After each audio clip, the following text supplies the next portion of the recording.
Hello again, my name is Rodney Reynolds and this is yet another video review. Today I will be looking at Crucial's PC2100 DDR memory. And this is the product. It of course came shipped in a box, 2 static bags for the 2 pieces of 256 megabyte memory. It also comes with the instruction manual. This manual goes over the proper procedures of installing this memory into your motherboard. The memory which I'll be looking at here today is the module size is 256 megabytes. Of course, these are sticks of 184 pin DIMM RAM DDR PC2100 2100 memory. It's unbuffered, non-parity. The voltage on this memory is 2.5 volts and the SD timing is actually 2.5. Now we'll be showing you how to install this memory as well as the results that I did get and some of the BIOS settings I did get on this memory a little later. But just to go over some of the key features of this memory first here.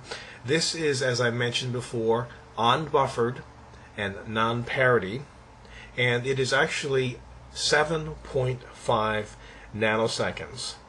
This memory is rated at 266, which is basically 133 in your BIOS.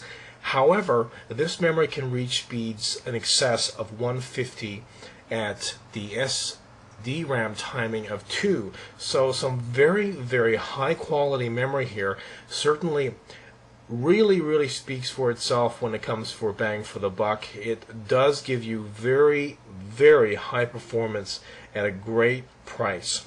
Let me now actually install this into a motherboard.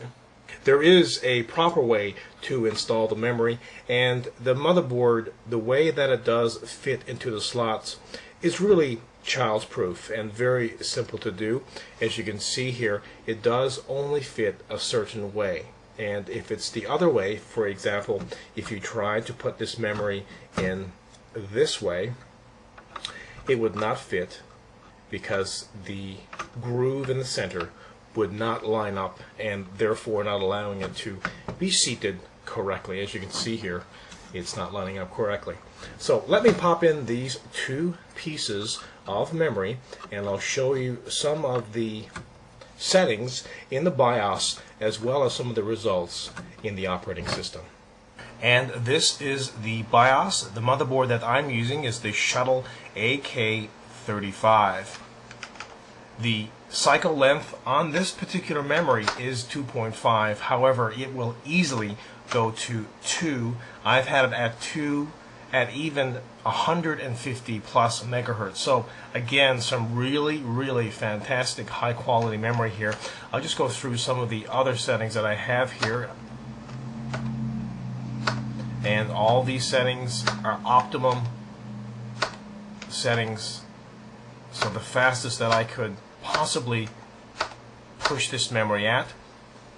And also there's other options maybe available in your particular BIOS where you can go in and adjust the voltage of the memory. Of course, the default voltage is 2.5. However, in my particular BIOS here, I have the option of going higher. I would recommend going higher if you're going higher with your front side bus. So if you're pushing the memory, for instance here, let's say you're going to 150 or 160 here, you really want to max the voltage out to really make the memory stable if and only if you're overclocking the memory.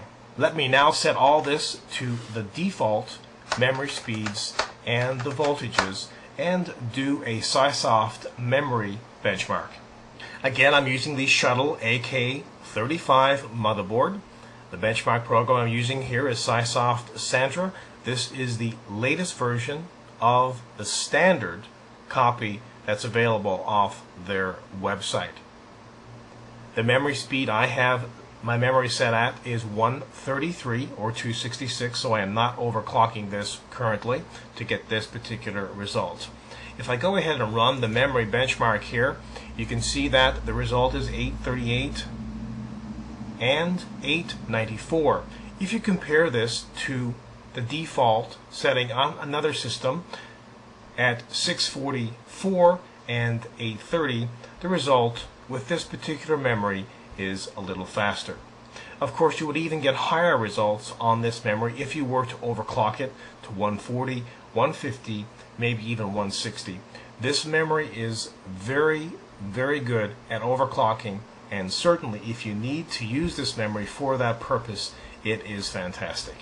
So as you saw there, the SciSoft benchmark, certainly some very good results, even with the default timing and the default speed. If you want to, and if you are an overclocker and you want to overclock this memory to 150 plus megahertz, certainly not a problem. I've personally had this memory up to 153 max timings in the BIOS with no stability problems whatsoever. This memory is very affordable as well, at around $65 US per 256 megabyte stick. Certainly it is very affordable. In saying all that, I give this product a 10 out of 10. Again, my name is Rodney Reynolds, and this has been another video review. Be sure to check back very soon. I will have a brand new video review for you then.